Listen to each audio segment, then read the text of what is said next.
పెళ్లి వారికి ఆకాశాలు స్వాగతించుట వచ్చి గుమ్మడి పండు ఇచ్చి తల్లిగా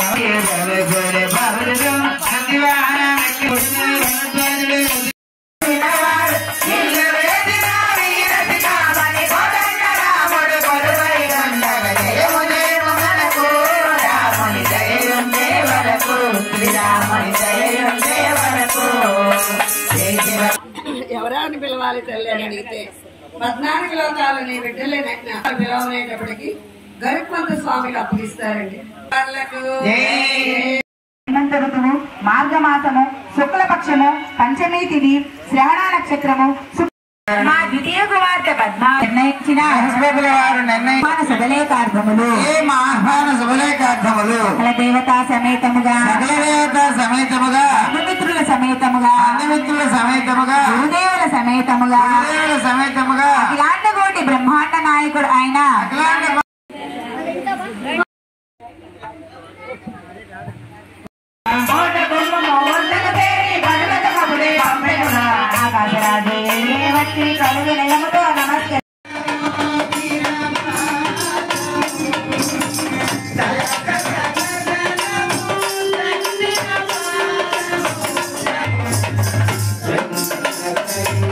వెంటనే ఒప్పేసుకున్నారు తల్లి. అందుకని వాళ్ళు పూజారి వరమించినాక దేవుడు వరమించిన పూజారి ఎవరు అంటారు కదా,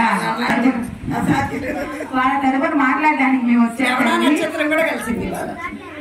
స్వామి వారి కృప తల్లి అదంతా. అమ్మ మరి పెళ్లి అంటే ఏంటంటే మరి మంచి చెడు తెలుసుకునే కదా చెప్పుకోవాలి. ఆ అమ్మగారు వచ్చేసి మా శ్రీనివాసులు ఉన్నాడు, మీ పద్మావతి ఇచ్చేస్తారా అనగానే మనం వెంటనే ఇవ్వలేం కదా.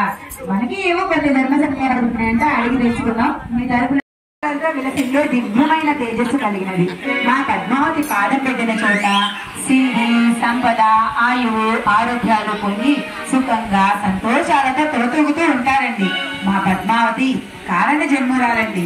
భక్తితో ప్రేమతో చిరునవ్వుతో పిలిస్తే చాలండి పరవశమైపోయి కోటి శుభాలను వసగా భువనేశ్వరి మాతండి. అందువలన మీ శ్రీనివాసుని కాళ్ళు కడిగి కన్యాదానం చేయుటకు మాకు ఎలాంటి అభ్యంతరము లేదు. మీరు గుర్తు చేసినా చేయకపోయినా ఆకాశమంతా పందిరి వేసి భూదేవి అంతా అడుగు వేసి అంగరంగ వైభవంగా పద్మావతి శ్రీనివాసుల కళ్యాణమును చెప్పలేనంత సంతోషంగా జరిపిస్తామమ్మా. ఏడుకొండలవాడ వెంకటరమణ కోరుకునేవి కూడా ఉంటాయి. ప్రేమ, దయ, జాలి, కరుణ ఇలాంటి హృదయాలతో భక్తితో తులసీదళం సమర్పించిన పరవశమైపోతాను. వారికి కావాల్సిన ప్రసాదించే భగవానుని నేను చదివించానమ్మా. మనం భక్తితో చేసుకుందాం, ప్రేమతో ఆదరిద్దాం వచ్చిన వారిని. స్వామి వారికి ఏదైనా విరాళాలు ఇవ్వదలుచుకుంటే భక్తిపూర్వకంగా ఇచ్చుకుంటే సంపూర్ణమైన ఫలితాన్ని అందుకుంటాము. ఇక్కడి నుంచి మీ పద్మావతి మా శ్రీనివాసుడు కాదు, మన పద్మావతి మన శ్రీనివాసుల కళ్యాణ మహోత్సవం అందరం కలిపి అంగరంగ వైభవంగా జరుపుకుందాం. ఏడుకొండలవాడ వెంకటరమణ గోవింద ఆకాశరాజు ఒకడా మాత్రం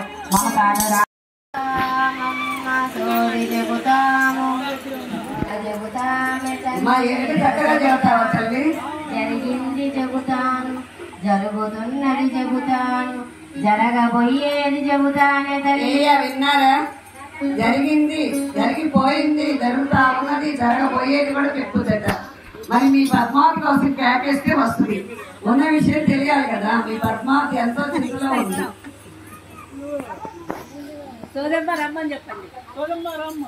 అలాగే తండ్రి, బాగా చెప్పాలమ్మా.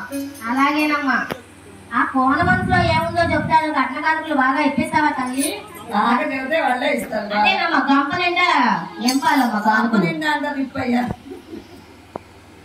ఆ సమయం అంత బాగుంటుంది అని చెప్పి తల్లికి వర్ణించి చెప్పి ఆ అమ్మాయి నేను పెళ్లి ఆడతాను, పెళ్లి మాటలు మాట్లాడమని చెబుతున్నాడు. నారాయణపురం వెళ్ళి ఆకాశరాజు కరణీదేవి దంపతులతో పెళ్లి మాటలు మాట్లాడమని చెబుతుంటే ఆ తల్లి అంటుంది, అమ్మో రాజులతో ఏమంగతము, సిరి సంపద లేని వారేమో ఏమన్నా తోలనాడతారేమో అని సందేహం వెలిపించేటప్పటికి పద్మావతి పూర్వ జన్మ వృత్తాంతం కూడా చెప్తున్నారు.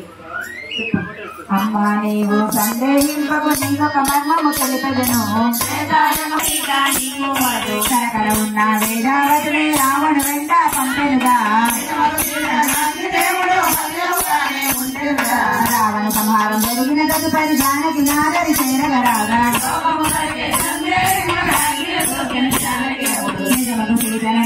చేసి అగ్నిదేవుడే వరమడిగే కలియుగ మందున వేదావతియే పద్మావతిగా జన్మించు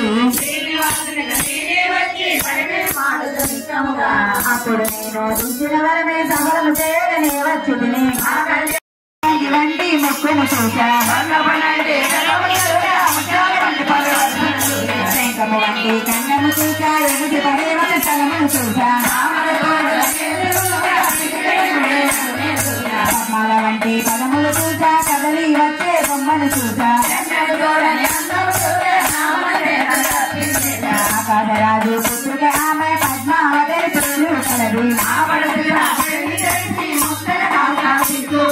రాజులతోటి బియ్యమల్లగా తిరి సంపదలే లేని వారము